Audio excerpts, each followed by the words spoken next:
Why are you, a total stranger, staying in our house for so long? My sister-in-law scolded me angrily. After losing my beloved husband, I continued living with my in-laws. Wasn't I allowed to be there? I never thought you were this kind of woman. Leave as soon as possible, she insisted. Even my usually kind mother-in-law began criticizing me harshly. If that's how it was, I'd leave on my own. These were the words screamed in my heart, but I suppressed them. I understand, I said while vowing revenge. My name is Gina, and I am 40 years old. I work as an elementary school teacher. My husband, James, also an elementary school teacher at a different school, was 42 that year.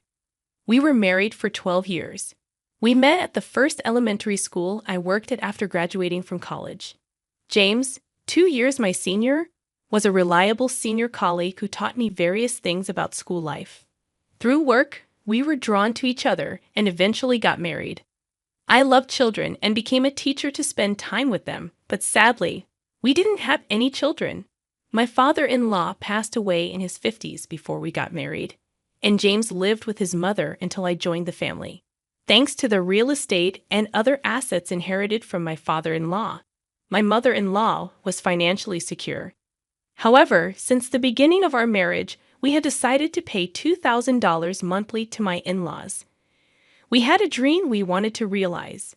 Despite needing to save for it, we regularly transferred money to my in-laws for utilities, food, and a small rent out of a sense of duty. We continued to work as teachers, increasingly worried about the growing number of children not attending school. Our dream was to establish a learning center where such children could study comfortably.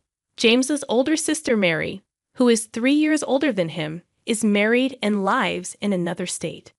My sister-in-law's son left home last spring for studies, so it should be just the two of them now.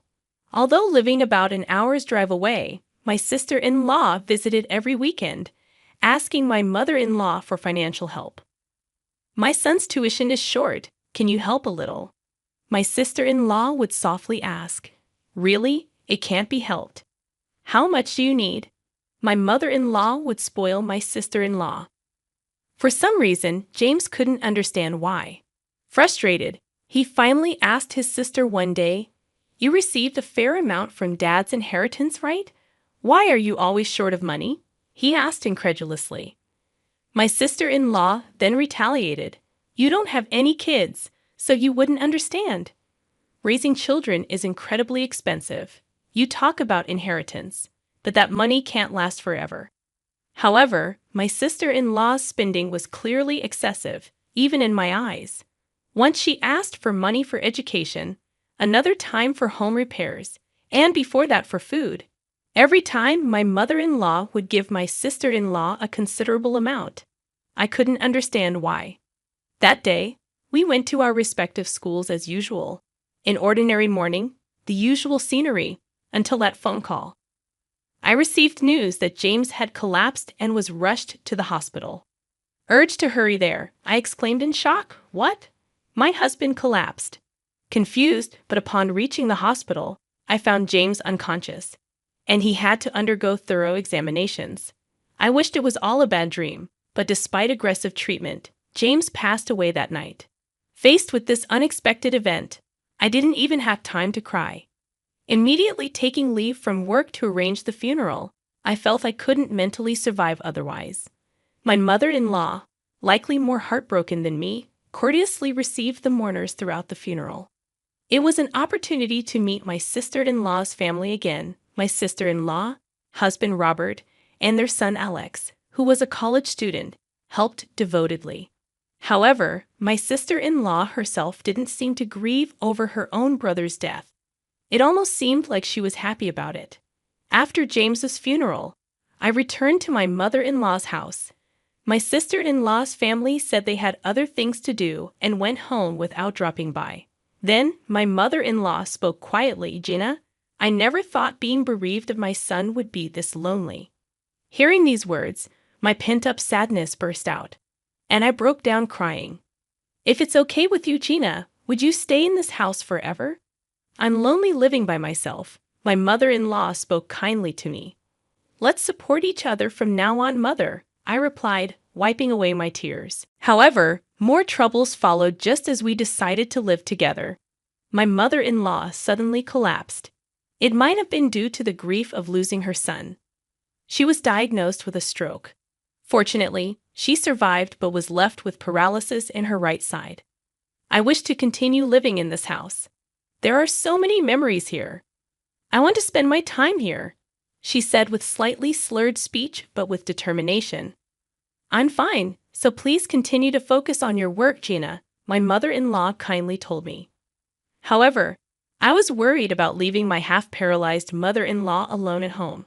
We decided to use long-term care insurance for home care with the help of a helper. Even after James passed away, I continued to contribute $2,000 monthly for my mother-in-law. However, my sister-in-law started visiting her mother more frequently. I'm just worried about Mom, my sister-in-law said. But could anyone understand this? From past experiences, I felt I shouldn't easily believe my sister-in-law's words. My mother-in-law, having lost her mobility and feeling weak, asked, Gina, Mary wants to live here with us. What do you think? Mary wants to too? What about her husband? I asked in surprise.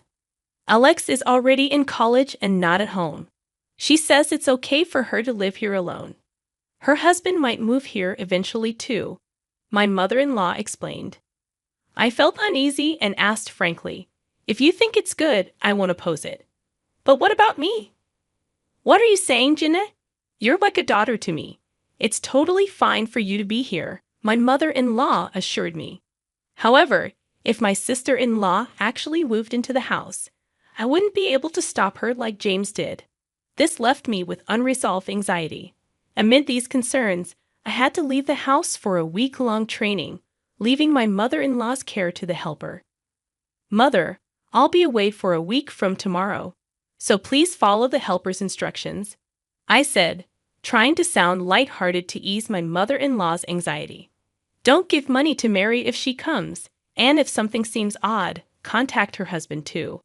I was very worried about the possibility of my sister-in-law visiting the house during her absence. I couldn't concentrate on my training because of this worry.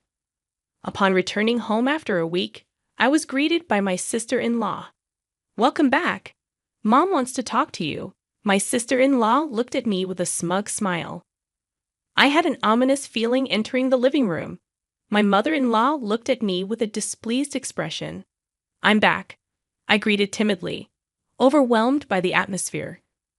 Gina, were you trying to kick me out and put me in a facility? My mother-in-law suddenly accused me with anger. Confused by the situation, my sister-in-law chimed in, Hey Gina, remember what you said before? You said, I want to put Mom in a facility. It's too much to handle her, didn't you? She continued as if I had said such a thing. It's okay, since you're a stranger anyway. I'll take care of Mom from now on. So you don't need to be here anymore, my sister-in-law said to me with a deliberately harsh face. My mother-in-law also showed her anger, screaming at me with a fierce look. I can't believe it. You're a nuisance. Just leave quickly. Understood. I will leave. With no strength to argue back, I held back my tears and started packing my belongings, leaving behind the items filled with memories of James. I took only the essentials and left the house. Thank you for everything, I said at the entrance, to which my sister-in-law, eager to drive me out, said, You're still here? Leave quickly. A mix of sadness and frustration greatly disturbed my heart. Being driven out of the house, I returned to my parents' home without notice. What happened, Gina? What's with the luggage? My mother couldn't hide her surprise at my sudden return. Sorry for the suddenness, but right now, I don't want to talk about it. I'll go to work from here, so please leave me alone for a while. The room I used to occupy at my parents' house was now empty. I laid down the luggage on the floor and gazed at the ceiling, letting my thoughts wander. What did my sister-in-law plan to do with her own family? My mother-in-law had mentioned that Robert might eventually move in with her, but I never sensed such intentions from my sister-in-law. I wanted to think it was none of my business anymore, but I couldn't stay silent when I thought of my mother-in-law. Then, I remembered something. The day before James collapsed, he tried to tell me something and was about to hand me an envelope, but he was called away by his mother, and I never got to hear about the envelope from him. What could be inside it? Could it be a will? I was worried. Hesitantly, I opened the envelope and checked its contents. Seeing what was inside the envelope, I was astonished. The next day, I left for work from my parents' house, reported my training to the principal, returned to my duties, and ended the day as if nothing had happened. "Excuse me, I'm leaving now," I said as I prepared to leave. And a colleague said to me, "You must be tired from the training. It must have been tough losing your husband. Don't overdo it." However, the reason I was in a hurry to get home wasn't due to fatigue or the sorrow of James' death. I needed to contact Robert and ask about the situation with my sister-in-law. Considering it might turn into a serious conversation, I was hesitant to use my personal phone in a public place where anyone could overhear. On my way home, I sent an email to Robert expressing my desire to talk to him in person. "I have something to talk about regarding my wife, too," Robert replied immediately. When I got home, I locked myself in my room and called Robert. He seemed to have been waiting for my call and responded immediately. "Gina, I'm glad. I was just about to contact you." Robert started with a relieved voice. I told him about Mary staying at her mother's house and went on to explain that she was making false claims. "Oh, you are?" my mother said, surprised at Robert's sudden appearance. "Yes, he's the husband of my late husband's sister." "Mom, you've met him before, haven't you?" I explained. My mother couldn't immediately recall who he was but eventually remembered. "Yes, I've seen him before." Seeing my mother's realization and joy, I explained, "Actually, I wanted to consult him about my husband's family matters." After leading Robert to the living room and briefly exchanging greetings, I took out an envelope. "I want you to see this." The envelope contains several photos and a report. As I spread the photos and the report in front of Robert, he exclaimed in surprise, "What is this?" The photos showed my sister-in-law with a young man enjoying herself at a nightclub and heading to a hotel. The report from a detective agency detailed evidence of my sister-in-law's expenses. James entrusted this to me before he passed away, and since he died before we could discuss it, I had only recently looked at it. I explained the situation to Robert.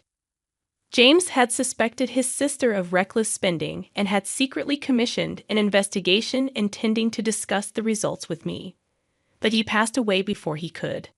Robert trembled with anger at the photos. I thought she was frequently leaving the house, but to think she was doing this. With a sigh full of indignation, Robert said, "Gina, can you come with me right now? This situation can't be ignored." I had intended to do so from the start and nodded immediately. 30 minutes later, we arrived at my mother-in-law's house and rang the doorbell. "It's Gina." "I've come as promised," I said, and soon heard my sister-in-law's annoyed voice. "How long do you plan to make me wait?" The sound of unlocking the door came, and the door opened. "Come in," my sister-in-law greeted us, but upon seeing Robert, she tried to close the door. Robert quickly grabbed the doorknob. "Mary, we need to talk. Can you listen for a moment?"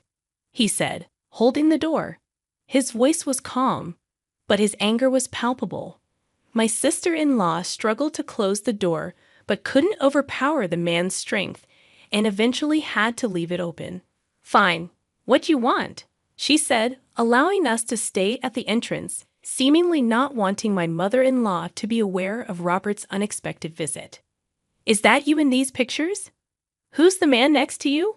Robert asked, confronting his wife with the photos. "Where did you get these? No way." Mary was shocked upon seeing the photos. "Do you remember?"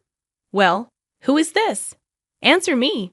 Robert, usually mild-mannered, pressed his wife. "Just a friend." "Can I have young friends?" My sister-in-law retorted, defensively. "Don't lie. I know everything." Robert yelled at her. "Why? Who told you?" Realizing my sister-in-law could no longer continue her lies, she looked defeated. "Your late brother James was concerned about your spending and had it investigated. Robert calmly revealed the truth. You demanded money from your mother and squandered it all on a nightclub. I'm aware of the entire situation. Robert continued, trying to contain his anger. It's hard enough to pay for Alex's tuition, and you exhaust our living expenses and still dare to ask for more money. What a comfortable life, huh? He continued, his voice filled with rage. His anger did not subside. That's enough. I don't care if you leave us. We're getting a divorce, he coldly declared to her. What? My sister-in-law muttered in shock. Didn't you hear me? We're getting a divorce. I'll send the divorce papers later. Fill them out and send them back, Robert stated bluntly. At those words, my sister-in-law collapsed onto a seat. Later, my sister-in-law and Robert proceeded with the divorce through a lawyer and ultimately finalized it. They agreed to consider her spending at the nightclubs as a reason for compensation and to share the payment of Alex's tuition until his university graduation. However, there was a possibility that she might default on the payments, so they agreed that a lawyer would collect the payments monthly. After receiving her share of my father-in-law's inheritance, my sister-in-law had squandered it all on her expenses at the nightclub and then set her sights on my mother-in-law's property. But she found the bank account balance to be lower than expected, and her plan failed. In fact, it seemed that the money James and I had been giving my mother-in-law was used for living expenses and given to my sister-in-law as she demanded, leaving almost no savings behind. My in-law's house belonged to my mother-in-law, and there was probably no more money left to give to my sister-in-law unless the house was sold. I learned from the caregiver that my sister-in-law, realizing her failure, had abandoned my mother-in-law and left. Meanwhile, my mother-in-law continued to live a modest life alone with the help of the caregiver.